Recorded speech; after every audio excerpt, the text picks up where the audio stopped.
Olá, seja muito bem-vindo ao meu canal. Eu sou José Alessandro Neves, sou teólogo, filósofo e escritor, administrador deste canal. Este conteúdo que você vai assistir agora é mais do que uma abordagem profunda acerca do Deus da Bíblia chamado Javé. É um convite para que você possa conhecer o meu canal Confraria Cognitiva, um canal exclusivo para análises, abordagens e divulgação de diversos temas dentro da academia. Aquilo que de melhor é produzido por diversos campos, correntes, eu estou compartilhando no meu canal. Inclusive uma playlist seleta, é uma verdadeira universidade em casa. Você pode se tornar membro do canal, adquirir os meus livros e se aprofundar na busca pelo conhecimento. Talvez você diga: eu sou evangélico, eu sou protestante, eu sou católico, isso vai contra a minha fé. Olha, seja inteligente. Estude, pesquise, investigue. O meu trabalho não é um trabalho ateísta, é um trabalho científico, voltado a uma abordagem interdisciplinar, dialogando com diversos campos e ciências para levar a você o mínimo de conhecimento para que você possa evoluir. Deixe o seu like, comente. O link do canal Confraria Cognitiva vai estar aqui na descrição deste vídeo. Se você gostar do conteúdo aqui no meu canal oficial, você deixa um valeu demais. Mande um Pix ou adquira um dos meus livros ou quantos livros de minha autoria você quiser. Gostou? Então, fique com este conteúdo e eu te espero lá no canal Confraria Cognitiva.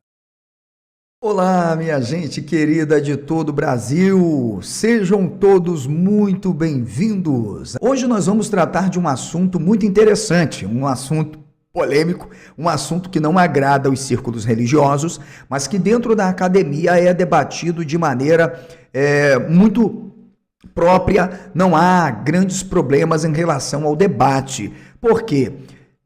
O debate vai estar tanto no campo da mitologia, das religiões comparadas, também está dentro da ciência das religiões, não tanto da teologia. Vamos falar sobre a sexualidade de Deus. Eita, vai dar problema. Vai aparecer tanta gente por aqui. A sexualidade de Deus. Nós vamos falar sobre o pênis de El e a inveja de Javé. O pênis de El e a inveja de Javé. Nós sabemos que, na verdade, o imaginário religioso sempre foi compartilhado por diferentes povos na história, desde o berço mesopotâmico, seja ali no Oriente Próximo, no Crescente Fértil, bem como para a Ásia, para os continentes indo-europeus. Uma questão abstrata, uma questão que tenha por objetivo dizer: Deus não tem corpo, Deus não tem braço, Deus não tem perna, Deus... Claro que tem, são formas de linguagens antropomórficas. Tanto que, se Deus não tem mão, como ele poderia ter dito no texto, na tradição, né? E eis que ele mediu a terra com a palma da sua mão.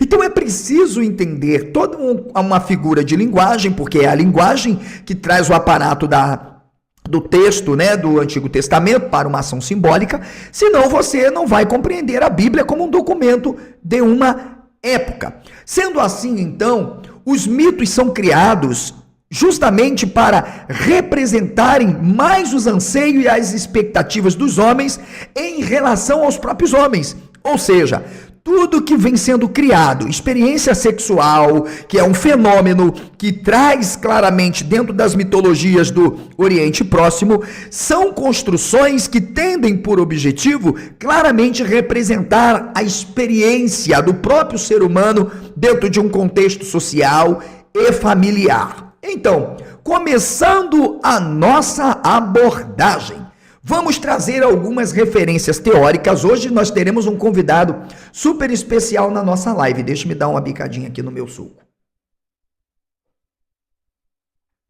Nós teremos um convidado super especial enviar com a autorização, apesar de estar em domínio público. Mas tenho aqui o vasto trabalho do Dr. Oswaldo Luiz Ribeiro, a quem, em vez em quando, eu preciso tecer minhas críticas, tanto a algumas de suas abordagens, bem como, às vezes, a sua postura. Mas hoje eu trago o Dr. Oswaldo para nos falar um pouco sobre a sua visão, sobre a sua hipótese, sobre a proposição levantada acerca da sexualidade. Vamos lá, Dr. Oswaldo Luiz Ribeiro, na página 239. Transformaram Javé em um Deus assexuado, sem relações familiares, ausente de corporeidade.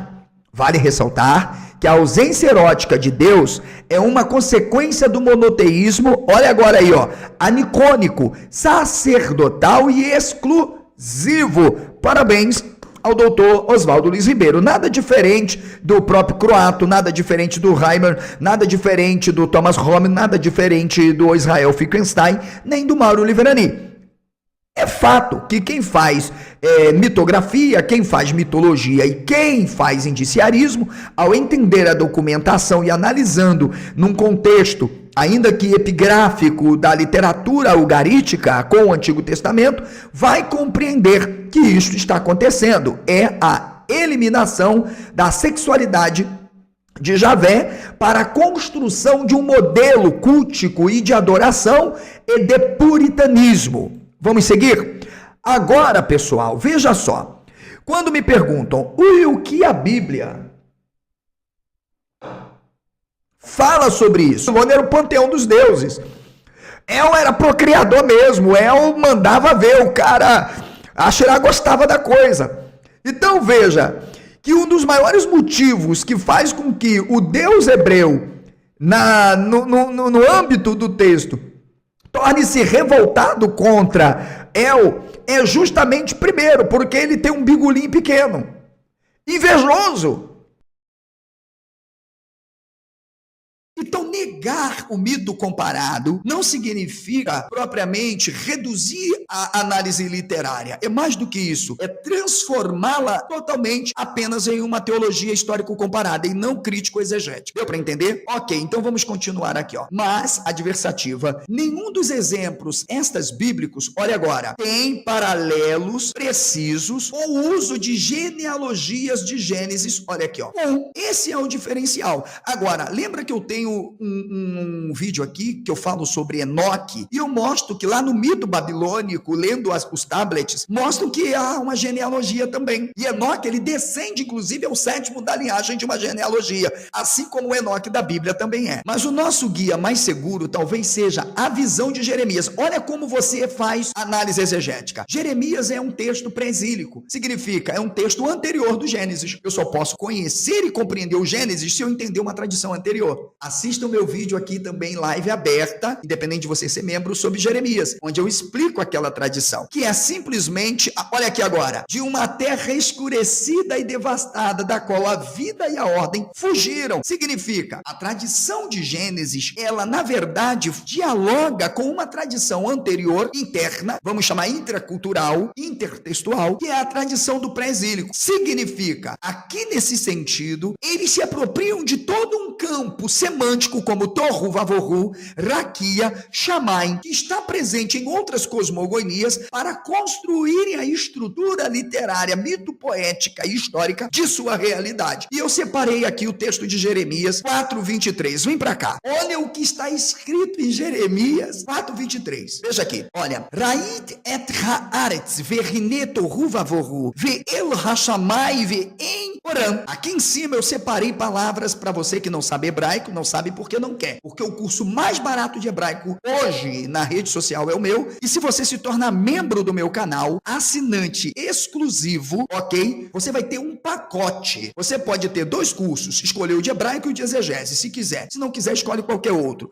Se você se tornar membro premium, você tem 2 cursos, exegese grego, e pode escolher qualquer outro curso que você quiser. São 3 em 1. Olha aí que pacote, né? 2 em 1, 2 mais 1. Então você decide se quer ser membro de um canal que investe no seu cérebro. Fora isso, não dá. De graça, não dá, porque cara pinga para fazer esse trabalho. Então, olha aqui, ó. Eu coloquei a estrutura do Gênesis 1, 2 com a estrutura de Jeremias 4, 23. Vamos entender essa estrutura e o campo em que essa estrutura está literariamente dada. Olha, aqui eu tenho o texto, veja, Raiti et Haaretz. Portanto, eu tenho o objeto direto que define a Terra. Esqueça que Terra não é planeta, ok? Não é massa no sentido cosmológico. Aqui se refere a uma terra específica. E, portanto, Gênesis não retrata a criação de terra, de planeta, ok? E sim a estrutura de um planeta local. Planeta no sentido terra, de uma geografia própria, uma geopolítica, uma demografia. Rait et Haaretz. Portanto, o objeto direto define a terra. Aqui eu tenho um artigo definido. Haaretz, ok? Tá vendo aqui? Haaretz. Você viu aí que o texto é Jeremias 24, 23. E você tem o contexto.